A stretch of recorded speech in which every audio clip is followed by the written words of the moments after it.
سلام دوستان، چطورین؟ خوش اومدین به قسمت دیگه از آموزش جلوه ویژه.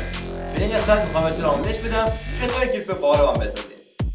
همونطور که دیدید یک کلیپ خیلی باحاله و خیلی ساده میتونیم بسازیمش.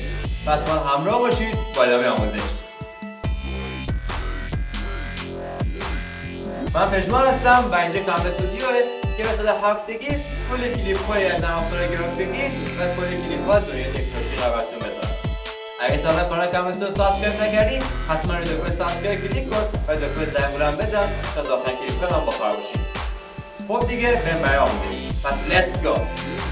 برای ضبط کلیپ هم به لیوان نیاز داریم که داخل کانال نباشه و شیشه‌ای نباشه.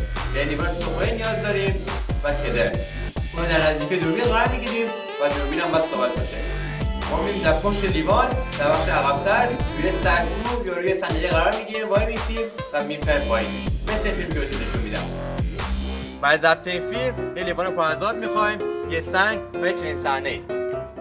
لیوان رو به این سر قرار میدیم که اون وسیله‌ای که در پشت قرار دادیم پشت دسته لیوان قرار بگیره. اول سکانسی که میسازیم سنگ رو در آب میندازیم و بعد دومین سکانس حالا این رفته و اینجا. بعد از این صحنه با یه صحنه خالی بگیریم که اون وسط از صحنه پاک کنیم، دوربین رو خاموش نکنیم و همینجور ثابت قرار بگیره. بعد از آفترافکت میشیم و فایلمون ایمپورت میکنیم. فایلمون ایمپورت میکنیم و در اینجا یه صحنه میسازیم. اینم از صحنه ما. در اینجا روی دکمه کنترل شیفت دی میزنیم و این بخش عقب رو پاک میکنیم. و در اینجا هم روی دکمه کنترل شیفت دی میزنیم و این بخش رو به اول کار میاریم. حالا برای اینکه اون بخش پشت دست رو پاک کنیم باید ماسک انجام بدیم. یه صحنه خالی نیاز داریم که ماسک انجام بدیم. بریم انجامش بدیم. خب از این صحنه خالی که اینجا گرفتم استفاده میکنیم. روی فایل ما روی دکمه کنترل دی میزنیم، یه کپی ازش میگیریم و دکمه تایم و فریز فریم کلیک میکنیم تا این بخش ما فریز بشه و بتونیم ازش استفاده کنیم برای صحنه خالی. ما در پایین قرار میدیم و به اول کار میاریم. حالا در اینجا نیاز داره که ماسک انجام بدیم. روی این فایل کلیک میکنیم، از گزینه بالا روی پن تول میزنیم و ماسک میکنیم.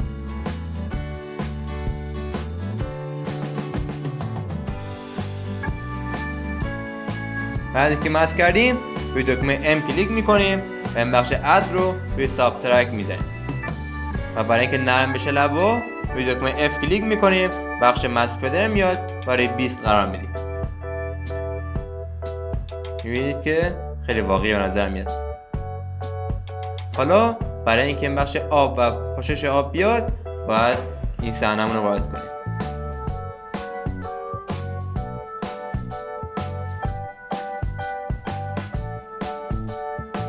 در اینجا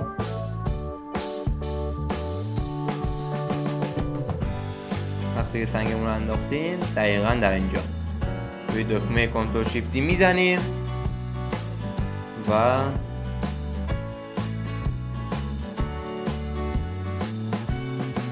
در اینجا روی دکمه کنترل شیفت دی میزنیم و این بخشم پاک میکنیم و این بخشم پاک میکنیم. این فایل رو به اینجا میکشیم، یه مقدار زوم میکنیم و دقیقاً در اینجا اینو قرار میدیم. حالا باید ماسک کنیم که دست از اون بالا پاک بشه و بتونیم این افکت ریختن آب بیرون از لیوان هم در اینجا قرار بدیم.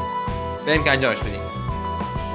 در اینجا یه ماسک دیگه انجام میدیم و تا اینجا و نرم کردن اینجا که ببینید این خط بره روی فایل کلیک میکنیم، روی فدر واسه گزینه F و روی 80 مثلا میذاریم یا روی 100.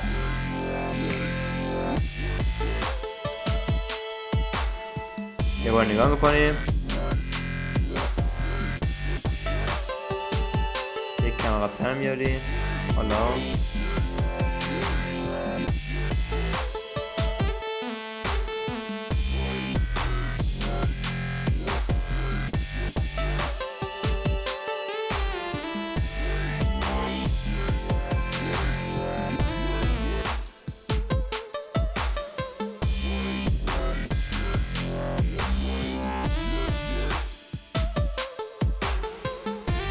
خب حالا در اینجا زومو کم میکنیم، صحنه‌مون رو کوتاه میکنیم تا اینجا و دکمه تریم که هم دوباره کریا رو میزنیم و اینم از فیلم ما.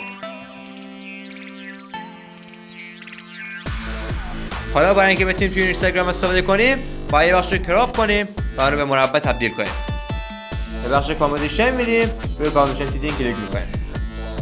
اگه این گزینه فعال بود خاموشش میکنیم و این دوتا رو روی 1024 قرار میدیم. 1024 و اینم 1024 و دکمه اوکی میزنیم. اگه فایلتون خوب بود که مشکلی نداره، ولی اگه شخص سرش از کاد زد بیرون باید این کاری که من میگم انجام بدیم. همه فایلمون رو انتخاب میکنیم، روی گزینه پی کلیک میکنیم و اینو کم و زیاد میکنیم تا بتونیم تنظیمش کنیم. مثلا برای من که مشکلی نداره، ولی خب در اینجا تنظیمش میکنیم. این بود از آموزش این هفته. امیدوارم خوشتون اومده باشه. یادتون نره که لایک کنید، کامنت بذارید و ما رو به دوستاتون هم معرفی کنید. اگر تا الان کانال کامنت رو سابسکرایب نکردید، روی دکمه سابسکرایب کلیک کنید و دکمه زنگوله هم بزنید تا آخرین کلیپ من بخوره باشید. مرسی که تا اینجا همراهم بودید و مثل همیشه استی کریتیو.